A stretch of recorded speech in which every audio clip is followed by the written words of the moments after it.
और साथ ही इसके लिए लड़ रहा हूँ कि जो गारंटी 14 में मिली थी भारतीय जनता पार्टी और आदरणीय मोदी जी द्वारा, वो गारंटी आपकी पूरी हुई कि नहीं हुई।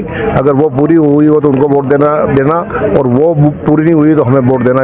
ये हमारे मुद्दे हैं। और ना भारतीय जनता पार्टी के अध्यक्ष को देना है, हमें तो सर्टिफिकेट जनता देगी। इसका 1000 पट्टे तो फिर संख्या क्यों नहीं बढ़ रही है? काट रहे उनका भी हिसाब दो।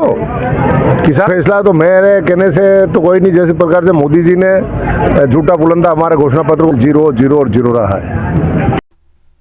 चुनावी माहौल है और प्रत्याशी अपने अपने क्षेत्रों में दौरा कर रहे हैं, निरंतर जनता से संपर्क कर रहे हैं। इस संपर्क के दौरान वे उन मुद्दों को उठा रहे हैं जो जनता के जहन को छू सके और उनकी बात जनता तक पहुंचाने का प्रयास कर रहे हैं। इसी दौरान हमने बात की कांग्रेस प्रत्याशी उदयलाल आंजना से। उन्होंने क्या कुछ कहा, सुनिए। लोकसभा चुनाव का दौर चल रहा है और प्रत्याशी अपने अपने क्षेत्रों में जा रहे हैं। चित्तौड़गढ़ लोकसभा क्षेत्र से कांग्रेस के प्रत्याशी उदयलाल जी आंजना हमारे साथ हैं और इनका सीधा मुकाबला है भाजपा के प्रदेश अध्यक्ष सीपी जोशी से। आइए आप बात करते हैं उदयलाल आंजना से कि किन मुद्दों को लेकर वो जनता के बीच जा रहे हैं, किस तरह का माहौल है। किसानों के मुद्दे लेकर मैं जनता के बीच में जा रहा हूं, क्योंकि मैं भी एक किसान हूं और क्षेत्र में ही रहता हूं। रोज़ रोज़ नई नई समस्या किसानों के सामने आ रही है। उन मुद्दों के लिए चुनाव लड़ रहा हूं और साथ ही इसके लिए लड़ रहा हूं कि जो गारंटी 14 में मिली थी भारतीय जनता पार्टी और आदरणीय मोदी जी द्वारा, वो गारंटी आपकी पूरी हुई कि नहीं हुई। अगर वो पूरी हुई हो तो उनको वोट देना और वो पूरी नहीं हुई तो हमें वोट देना। ये हमारे मुद्दे हैं। जिस तरह से कांग्रेस ने मैनिफेस्टो जारी किया और नरेंद्र मोदी ने बयान दिया और प्रदेश अध्यक्ष ने बयान दिया कि झूठ का पुलिंदा, उसे आप कैसे देखते? वो हमारे घोषणा पत्र की तारीफ कैसे कर सकते हैं? हमारे घोषणा पत्र की तारीफ तो जनता कर रही है और जनता उस बात को पसंद कर रही है जिसमें नरेगा में मजदूरों को 400 रुपये देने की बात कही गई है, महिलाओं सशक्तिकरण के लिए लाख रुपए देने की बातें कही गई है। उन बातों पर भरोसा कर रही है। मोदी जी से सर्टिफिकेट हमें नहीं लेना और ना देना और ना भारतीय जनता पार्टी के अध्यक्ष को देना है। हमें तो सर्टिफिकेट जनता देगी इसका। जिस तरह से पूरा लोकसभा क्षेत्र अफीम किसानों का क्षेत्र माना जाता है और अफीम काश्तकारों की बहुत बड़ी समस्या, उन समस्याओं के समाधान के लिए आप क्या करेंगे?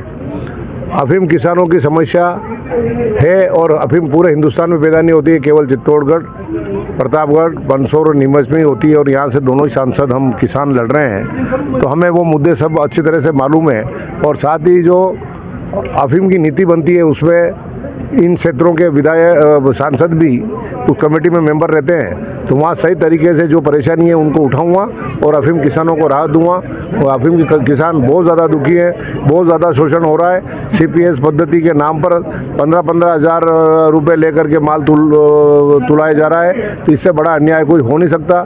नष्टीकरण के नाम पे 20-20 हज़ार रुपये लिए जा रहे थे, वो बंद हुए हैं और आगे नहीं होने देंगे। पर अफीम किसान तो केवल चित्तौड़ जिले में 10% है। 7 लाख किसान के करीब है, 70,000 भी पट्टे हमारे पास नहीं है। तो अफीम किसानों की लड़ाई तो लड़ूंगा, लेकिन अन्य किसानों की लड़ाई भी जारी रहेगी। बार बार भाजपा सांसद या दावा करते हैं कि अफीम काश्तकारों के मैंने पट्टे बढ़वा दिए, 18,000 से 1 लाख करवा दिए, इसे आप कैसे देखते हैं? आंकड़े रिकॉर्ड कहीं नहीं जाता। सरकार का निकाल के देख लो कि जो 98 में आंकड़े थे उससे पट्टे उनके ज़्यादा हुए के कम हुए। 50,000 पट्टे जारी करते हैं और 60,000 पट्टे काट दिए तो 10,000 कम हुए के बड़े। वो जो काट देते पट्टे उनको नहीं गिनते हैं, वो नए दिए उनको गिनते हैं कि हमने 50,000 नए दिए, 50,000 नए दिए। तो हर साल 50,000 नए दिए तो 10 साल में तो 5 लाख पट्टे हो जाना चाहिए। तो पट्टे तो 60-70 लाख हज़ार पे घूम रहे हैं, तो फिर बढ़े क्यों नहीं? हर साल बढ़ा रहे हो 50,000 पट्टे, तो फिर संख्या क्यों नहीं बढ़ रही है? काट रहे उनका भी हिसाब दो। किसान तो कम हुए हैं ना, पट्टे देने से मतलब नहीं है। किसान कितने हैं इस पे विचार करना चाहिए। भाजपा सांसद के 10 साल के कार्यकाल को आप कैसे देखते हैं? इसका फैसला तो मेरे कहने से तो कोई नहीं, जैसे प्रकार से मोदी जी ने झूठा बुलंदा हमारे घोषणा पत्र को कहा है, वैसे भी वो बात मैं ही कह सकता हूँ क्योंकि प्रतिपक्ष में हूँ। तो इनका 10 साल का कार्यकाल 0 0 और 0 रहा है। ये थे उदयलाल आंजना जिन्होंने अपनी चुनावी बताई।